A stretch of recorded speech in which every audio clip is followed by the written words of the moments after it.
Welcome to our podcast, Talk to Me, Sister. I'm Cathey. And I am Sarah, and we are twin sisters documenting our surrogacy journey, discussing women's health, motherhood, and all the details that led us here. Our mission is to not only educate and inform, but to spread joy and hope through our story. Thanks for following along.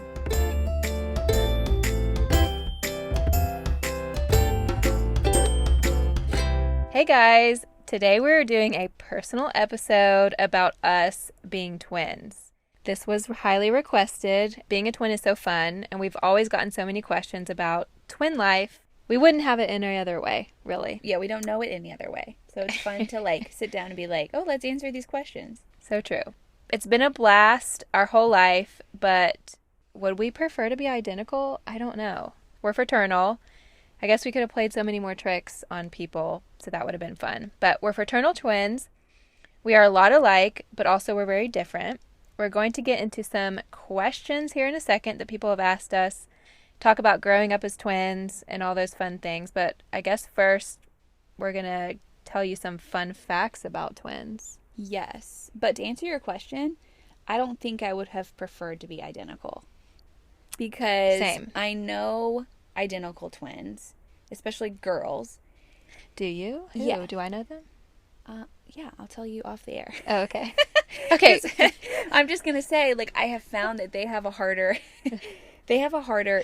issues with Identity. Identity, yes. Okay. With not having their own person, their own identity, and just kind of being lumped into this group. And So me true. and you have always had our own stuff. We've had our own identity. We've found kind of our own path in life. And it's funny because, I don't know these people, which means, they're your friends and not my friends, which we'll talk about that in a second. But Yes. I always feel like if you have a friend, okay, well, they're my friend too. Yeah. So when you have a friend that's not my friend, I'm always like, you can't have friends that are not my friends. Well, But you do. You're your own person and you're your own adult, and you can have friends that aren't my friends. well, on that note, somebody shared our podcast and said, my cousin started this podcast. And then you texted me, who is our cousin? Who is this? Yeah, you're like, oh, actually I have cousins on my marriage side. I'm like, but what? I said, no, that's Alex's cousin. Sarah was like, oh, good. I didn't know that. Yeah, person. I thought we had I was like, who is this cousin? Anyway, okay, so yes, a couple fun facts about twins that we looked up in preparation for this episode. Identical twins have different fingerprints.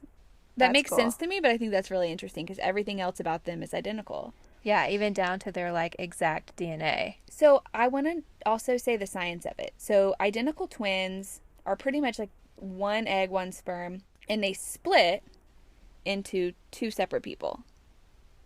Yeah, that's wild. That's wild. I had to think about that for a second. I was like, you there. I was staring behind you. You were like, you good, bro? No, I got it. You good? Okay, keep going. Fraternal twins, like me and Sarah, are two separate eggs, two separate sperm. So two separate DNAs, but identical twins have similar, same genes, same DNA. They come from the same seed. Well, so here's the thing. Growing up, Mom always told us that fraternal twins were in different sacs, which, aka, I guess, different placentas. But that's not true, right? They can share. I think they can share. I know. I think you don't know, actually, until after. But maybe we should have researched this. No, I think that's right. Okay. I mean, you don't know till later, because my friend had twins, and we were like, are they fraternal or identical? And she was like, we don't know. But I think typically you're right. If you have twins in separate sacs, you know that they're fraternal. Yeah. So anyway, I wanted to clarify that. I think that's interesting. If you have a set of non-identical twins, you're 3 to 4 times more likely to have another set. So 2 sets of twins. That's terrifying. No, I actually have seen this on Instagram where they had this girl, a friend of a friend. I know she has 2 sets of twins, fraternal, 2 sets of boys and 2 sets of girls. So she has 4 children total and 2 sets of twins. It's that would rock your world. I just felt so tired thinking about it. I know, but also you already have the set of 2 strollers. You're used to it. I guess. Double the fun. Double the fun. That's really interesting. So twins are more popular these days, most likely because of fertility support, but also people are having babies later in life, and you're actually more likely to have multiples naturally when you have babies later in life. Because you drop more eggs at one time or something like that. Maybe that's why. So I guess that's just because women are having babies later, it's skyrocketed. Well, and people are using multiples. more fertility support because fertility rates are infertility or subfertility rates are increasing. So when you're using like stimulators or fertility meds, it does increase your chance of having multiples. So I think it's a lot of that combined. But the twin birth rates have risen 76% from 1980 to like 2009. So that's wild. Yeah. I wonder if hormones plays an idea, like 6%. Hormones might play a role. I don't know. Who knows? That's cool. It's good research. Mothers of twins live longer. This is interesting. I want to read more about this. We got to tell Mom this. Yeah, she's in for a long life. She'd probably be like, no. Yeah, she'll probably be like, no, I don't want to. I will say about Mom, we have baby books, and when I was pregnant with Ruthie, my first, I went through and read my baby book that Mom wrote for us. Oh, that's sweet. What did it say? And you know, in each month, it's like month 1, month 2, month 3, month 4. The very first entry on every single month was Mom is tired. That's what she wrote. Is this when we were still in her stomach or like when we were babies? No, when we were infants. So our first month, our second month, like all the way to our first birthday. So the first 12 months in the baby book, they leave you a place to like write notes. That's hilarious. And you can see that even if she forgot to write that, she went in with a different color marker and the like sidelines and wrote, Mom is tired. That is so her. That's so good. She's like, I just need y'all to know. I feel like she's listening right now and she'll be like, I'm still tired. Yeah. It seems to do well for the longevity of women who carry twins. Mothers of twins live longer. That's pretty cool. Let's see. Other research shows... Oh, you and I got teary about this one. Twins start interacting in the womb at 14 weeks, which is so precious. That's so sweet. I feel like they know each other. They're friends from the get-go. I cannot take it. When we were little, Mom would put us obviously together in the same crib, like napping, and we would like find each other's little faces and like, you know, I think that's super sweet. Okay. This is a wild story. This was also came up on our twin research. Has anyone heard, people can't talk back to me, about the Jim twins? Have you heard of this? No, I haven't. Tell me more. Okay, well, there's a lot of research shows that, like, twins or identical twins, like, they have a lot of similarities and they end up, like, having the same traits or living similar lives or whatever. Especially twins that are separated at birth kind of find their way back to each other. Okay, so the Jim twins, they were born in, like, the 1940s. They were separated at birth. Identical twins. Tragic. To two adoptive parents. Okay, when they were 39 years old, they found each other by happenstance. I mean, you need to research the story. I won't go into all of it, but they were reunited at age 39, and they had crazy similarities. You want to hear them? Yeah, They were on, like, Johnny Carson or whatever the show was back then that was, like, the daytime TV, but... Okay, this is wild. So their first wife, they didn't know each other at this stage. When they got married, their first wife had the same name. They named their son James Allen. They named their son the same. No, they didn't. I am shook. I was same, so like double shook. name. Yes, I was so shook. I was like, so they didn't know each other at this time. They had the same wife's name. That their wife's name was the same. Their son's name was the same. They named their dog the same name. No, they did. Yeah, his name was like Toy or something. You gotta look up. It's on YouTube or something. It's like the incredible? Johnny Carson or whatever episode, and they talk about how their lives, they had like mirror lives of each other. And this is really sweet. He said, Jim, one of the twins, said he always felt like he had an emptiness until he found his brother. Aww. I know. I kind of teared up. Isn't that wild? That is so wild. That's a cool story. That's so crazy. Yeah, I do feel like I said in the beginning, the identical twins tend to have those type of connections more than me and you had. Not that we don't have those, but I do think we are real different. Mm-hmm. So for people listening and know us, they would nod their heads. But for people who don't know us, we look different. Yeah. We have people say, I think now more as adults, people say, well, you definitely are sisters. Like, you definitely have traits that are similar. And it also helps, like, if we both have the same hair color at the same time, because that can change. Totally. I feel like we look more and more alike as we've gotten older, though. Yes. But Sarah's like 5'2". I'm about 5'6.5", 5'7". Yeah. And we have different personalities. Yep. And we have, like, one of us is probably more extroverted than the other one. You you can say it. We know this.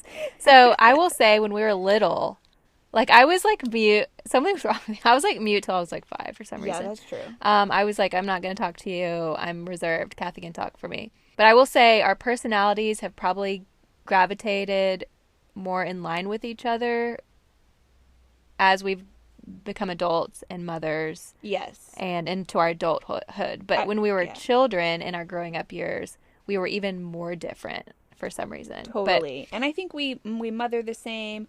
Our husbands are a lot alike, I will say. Yep. Like, we're attracted to the same type of, like, partner, which I think is really interesting. I think that's cool. So I do think, though, being fraternal helped us have our own identity, our own friends, our own personalities. Mom rarely dressed us the same.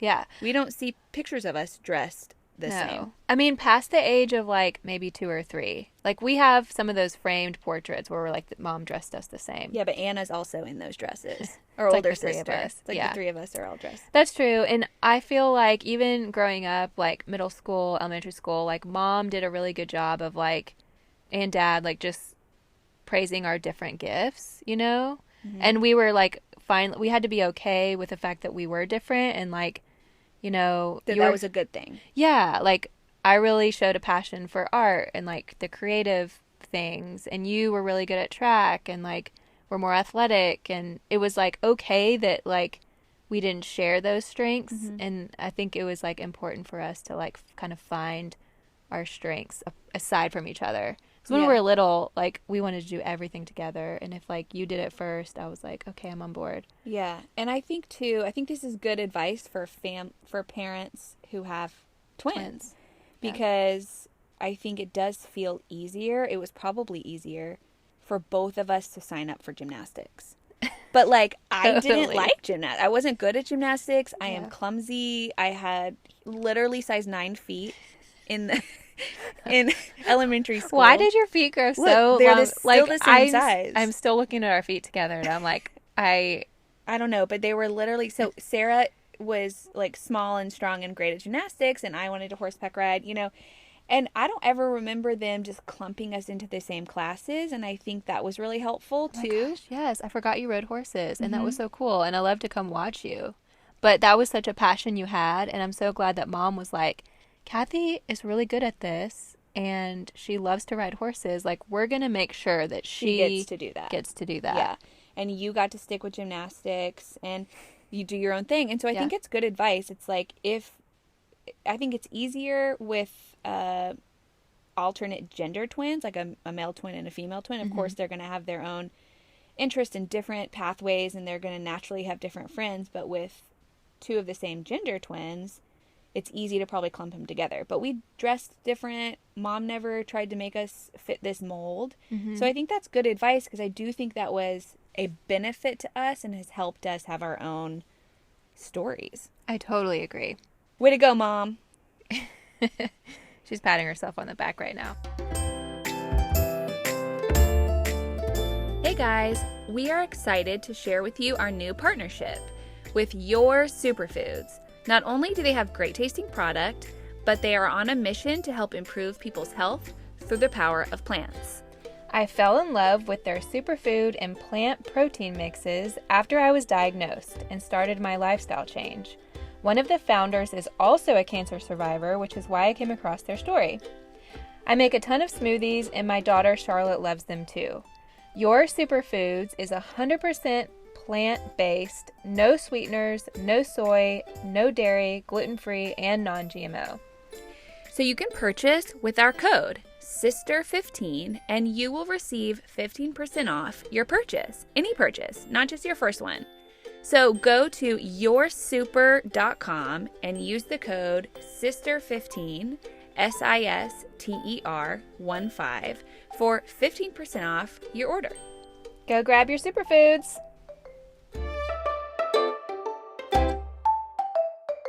Okay, so some other questions. Let's talk about, let's talk about growing up because we're kind of on that subject. How did we decide to go to do two different colleges? Because that's another thing too. Like, we were very much finding our own way and growing up. Like, we always had the same friends, but I think as we got like later on in high school, we both had like our separate friends that we were also very close to. Yeah. We decided to go to separate colleges. I don't remember feeling that sad about it. Like, I was excited for you, for your decision.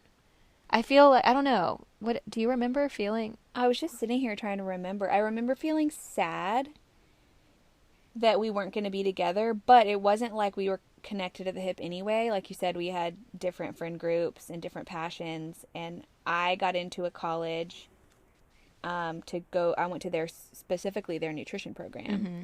So I was going to that college because I knew some friends that were going. Some of my best friends were going.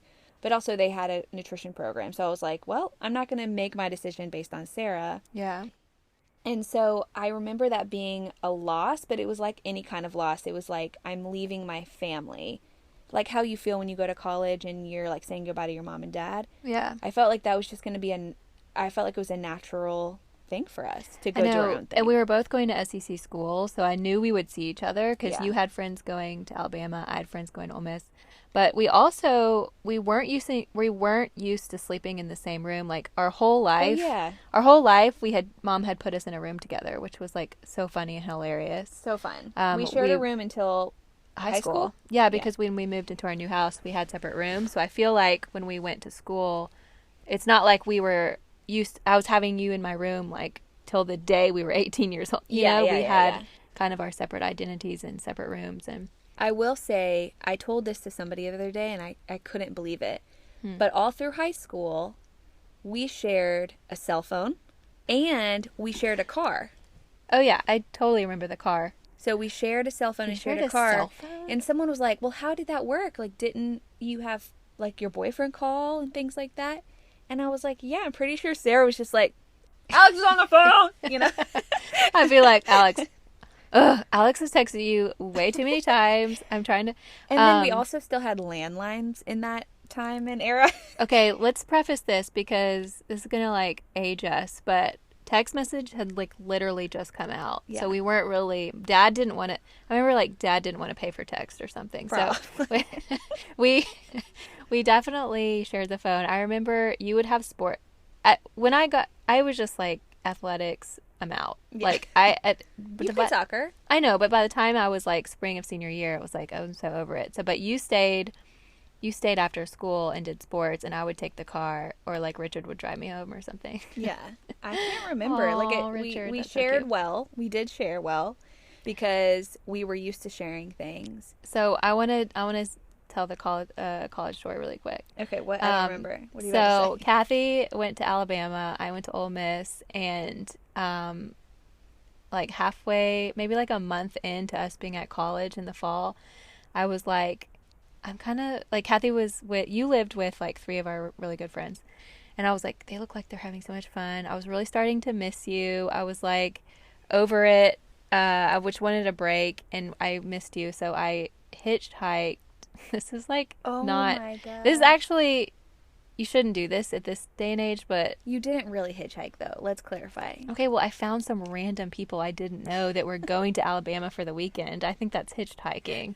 They had just gotten a puppy, and I remember they were like, do you mind holding the puppy on the drive? And I was like, actually, no, please give me a puppy. Dream come true. To pet the whole way. They lured you in. It was like candy. It was like, here's this puppy. It's actually unsafe. But I remember I rode with them to Alabama, and I had so much fun. I had missed you so much. I like just camped out where you were, and I was like, this is great.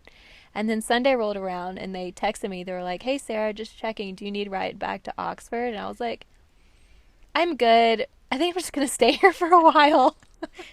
Yeah, because like a lot of your friends were there too from high school, like Brooke and Maddie. They were all Rachel, there. Like a lot of I those was like, girls were there. I'm just gonna stay here for a while. And like, I remember how long I stayed. It was like a couple weeks. It was like a month. No, it wasn't. You went back to school, but I think it was another week, and you just hip-hopped around. I think so. And finally, Dad called me and was like, you need to go back to your college. If you want to transfer to be with Cathey, that's one thing, but like, you need to go back and go to your classes. Yeah, I do have a story that we did drive to Ole Miss and see you guys a couple times. And there was one day, this again dates us, but this was before Google Maps on our phone, and I went to MapQuest and printed the directions.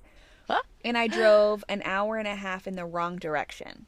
Oh, Cathey, I remember this. I was devastatedly sorry for you. Yeah, devastated. I was already mad at Alex because he was late and had I don't know. I was like, come on, let's go. I drove. Oh my gosh, far. yeah. I drove an hour and a half in the wrong direction. We didn't get to Ole Miss until 4 a.m. And I was so frustrated because I remember that. Like, you want to get there. You want to hang out. I missed you. We had all these plans that night. I felt so... I was just like... I like had a pain in my heart because I felt... Yeah, I felt still so bad. Frustrated by it because I should have known.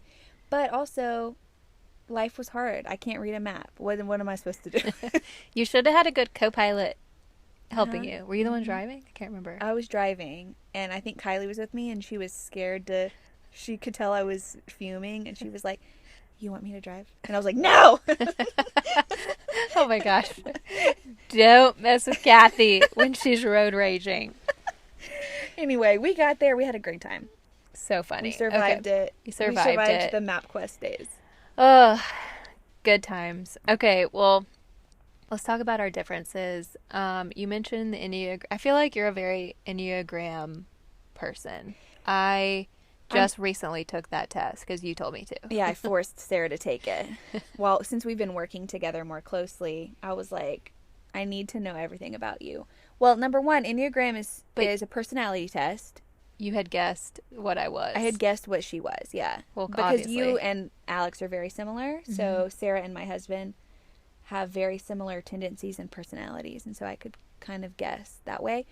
But anyway, in high school, so in the early 2000s, I went to a counseling thing, and we took this test. Okay. And so this was like forever ago, 20 years ago. I remember this. Yes. And then it has come back around. So I actually, though, have tested differently as an adult, which is interesting than I did as a kid. But it is a good way for people who know what the Enneagram is for us to tell them our differences and our similarities. Also, I feel like it's good for husbands and wives to do it. I've been suggesting Richard do it. I think it's good to help people communicate that have differences. It is so helpful for me to understand Alex and for him to understand me because these are just our tendencies. So the Enneagram is spelled Enneagram. You can look it up. There's free online tests. There's a book called The Road Back to You, which is a really good book about your personality types. But I thought for those who know Enneagram would be interested to know our personalities. So I took the test, and you were like dead on. Dead on. So tell us what you are. Tell us your types. Yeah, and I can't remember yours now, so I'm excited for you to tell me yours too. But okay, Sarah is talking, by the way. Yes, this is Sarah. I'm a 3 and a 1, which means I guess they name it. I'm the reformer and the achiever. I'm not surprised by this. Type 1, the reformer, used to be called the perfectionist. Okay, well, that explains me. They took it away because that has a negative connotation. But reformer is always kind of someone looking to improve, looking to, perfect themselves. Yeah. Yes, which is so me. Meaning, I'm very goal-oriented. I'm type A.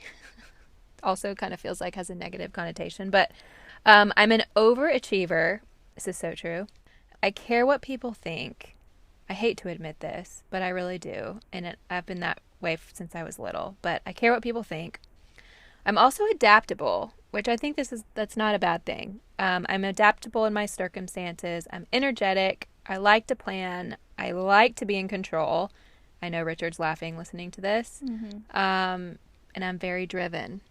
Which I also feel like half those things I just named are like very much you too. So tell us about you, Cathey. This is Cathey talking. Yeah, and I will say some of those do have negative connotations, like type A and all that stuff. However, I kind of threw that in there. That didn't come up on the report, but I was like, it's overachiever, perfectionist. Like that's it's a true assumption. I think of a type 3 and a type 1. And I will say you are a great business partner to have. Sarah keeps the ball rolling. Thank you. She sends me, 9 emails a day. So I work very hard, but you get on these like rapid fire. Yeah. We get stuff done. So it's a strength, I think, in that regard. Yeah. So it depends on what day I take the test. But I am a 7 or an 8, or a 7 and an 8, depending on the day I take the test. So it's interesting as twins that we are real far, like we don't even overlap on the Enneagram I was going to say, you're not a 3 or a 1 at all, because I feel like you're driven. I am, but 7 and 8s are too. Okay. So 7, like I said, depends on the day, but 7s are dreamers. 7s are a little more free-spirited, usually pretty positive people, which is me. So you. Like always glass half full. Glass half full. Yeah, glass half full. Yes. And dreamers. And so we will plan like these big extravagant things. So like for us as a team, we work really well because I have these big picture ideas. I'm so excited, but the day-to-day actionable things of like, here's our to-do list, let's get this done. Yes. I'm usually moving on to the next thing. So you're the dreamer and I'm like, okay, like how are we going to execute this? Yes. So we make a real good team. Love it. So yeah, I am the dreamer. I'm the free spirit. I usually have 5 projects going on at one time. I'm dreaming about the next one. And it says 7s usually are spinning their wheels and generally enjoy practical things and getting stuff done. But we may be more likely to leave a job unfinished. Like we may be like, nah, I'm good with that. Yeah. Like that was fun. It's done. Like we can kind of move on about that. Yeah. Let's see. So 8s though let me think of what they're called.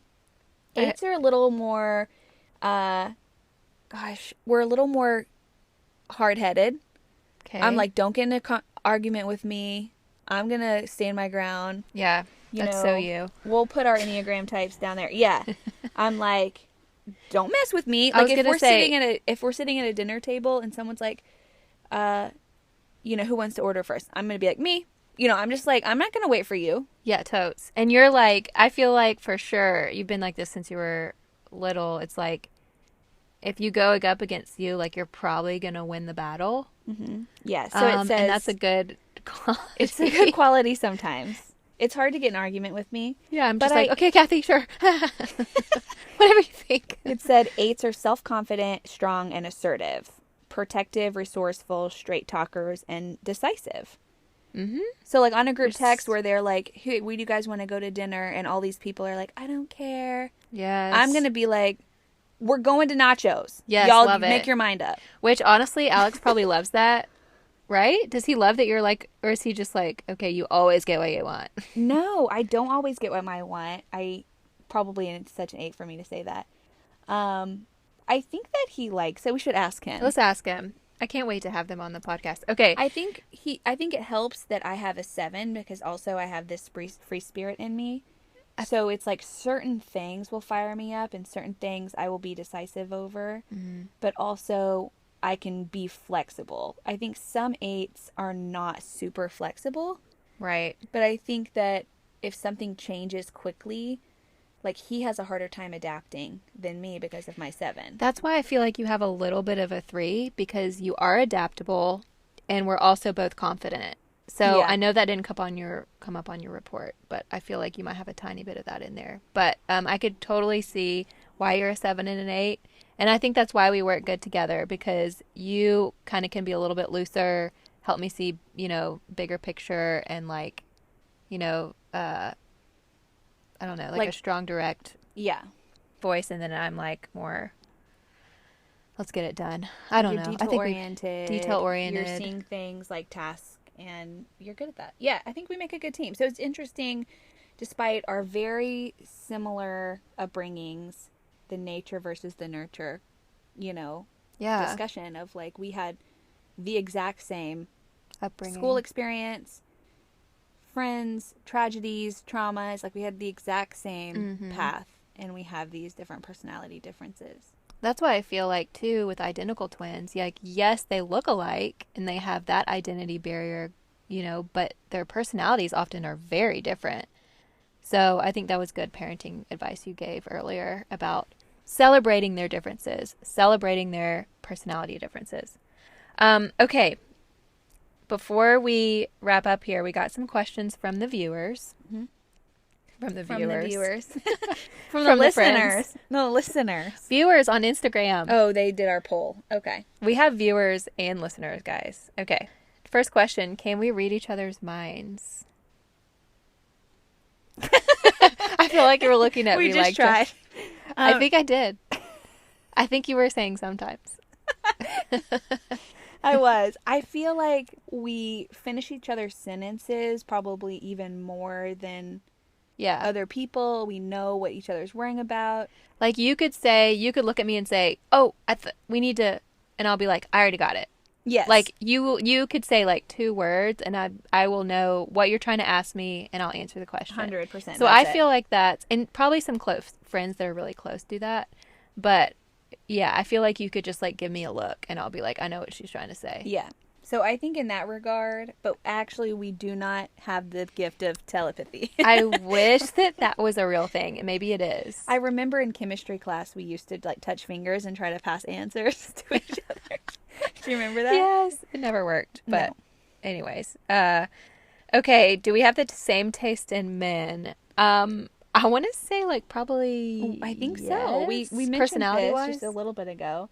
But yeah, our husbands are both tall, dark, and handsome. They are compassionate and sweet and caring, hardworking. Both of them are very hardworking. Whoa, they're both very hardworking. And both of them are very, like, introverted, silent, strong. Like, if either of them are saying something, listen up. Yeah, listen it's like one of those beautiful characteristics where it's like they don't say a ton, but when they do say something, it's really important. And I'm not attracted to someone who walks in and jibber jabbers and takes over a room. I'm really sucks not. The air out of the room. So, yeah, we've never liked that. And also, they're both. What was I going to say? I lost my train of thought. They don't look the same though. We should say that. No, they're very look the different. Same, but they both have that. Oh, I know what I was going to say. They're hilarious. They're so funny. They're like, you don't know it. Yeah. But they're funny. Oh, Richard like makes me laugh more than anybody, and so does Alex. So they both have a good sense of humor. They look different and they have different interests. But other than that, personality wise, I feel like they're similar. They might disagree. I don't know if they're listening. They're probably like, we're very different. Okay, do we feel each other's pain? Like physically? I don't know. See, okay, I'm going back to when we were little, like when you would scrape your knee or get... I would think so. Yes, but I feel like physically, no, we don't feel each other's pain, but emotionally, I feel your pain probably deeper than I would feel anyone else's. Another sister's pain, even. Yeah. Like your losses and your griefs and your trauma and your sadness and your loss, I feel it because I can see it on you and feel it emotionally, I think. 100%. I would say when it comes to if we feel each other's pain emotionally, 100%. For sure. Also, a weird physical thing, like you're pregnant with my baby, so like, do you remember? No, what are you about? What? When you had your nausea. Oh, right. Tell that story. Not. Well, we probably told this already on the podcast, and I think we did, but you had pregnancy nausea, obviously, and I had morning sickness. Mm-hmm. So I'm like, I'm not feeling your pain, but I'm getting like residual. Yeah. Like someone asked me when I had the hysterectomy a couple years ago, and I was recovering from my surgery. Someone asked me, I can't remember who it was, like, does Cathey ever have like weird pains, like when you're going through something? And I was like, I don't know, I should ask her. Or like when I was pregnant with Charlotte, there were they like said, I would always get questions. People were like, is Cathey feeling labor pains or whatever? Oh, in labor? Yeah. That's so crazy. No, see, we don't feel that, but I do think, it's like when I've told this too on the Lauren Kennedy episode, but when you got diagnosed with cancer, my body reacted. Yeah. For sure. Like, you got diagnosed and I broke out in the shingles on my face, like, as a stress response. So, like, my body was reacting to the stress of your thing. So, I think there's a clear emotional connection that we feel really heavy things for each other when we're heaviness, and we feel really excited when the other one has something good going on. It's like you having a baby. It's like, I'm so excited that you're having a baby more than, even though I'm carrying your baby, more than I would be, I think, for somebody else. Yeah. You know what I mean? I think it's weird. It's like, even us as women, like, how your body feels like intuitive and like feels deeply. And I think for you, like, obviously we can't feel physical pain when you hurt your knee or something. It's not like my knee hurts, but I feel very deeply what you feel. Yeah. And if you're feeling very sad, I can't help but feel very sad. So emotionally, I would say to that answer, or to that question, yes. Yeah, it's interesting. And I think that too, as we've gotten older and we communicate our ups and downs more, that we, that helps us. For sure. Well, this is fun. We haven't sat down and talked about these specific things about being a twin, so we hope you guys have enjoyed it and listening in on this conversation. This has been really fun. I don't know if we helped at all about if women that are listening that have twins, but if you want to email us or ask us any questions, please do. Don't forget to write us a sweet review on Apple, and thanks for listening. Thanks, guys. Have a good week. Till next time. Bye.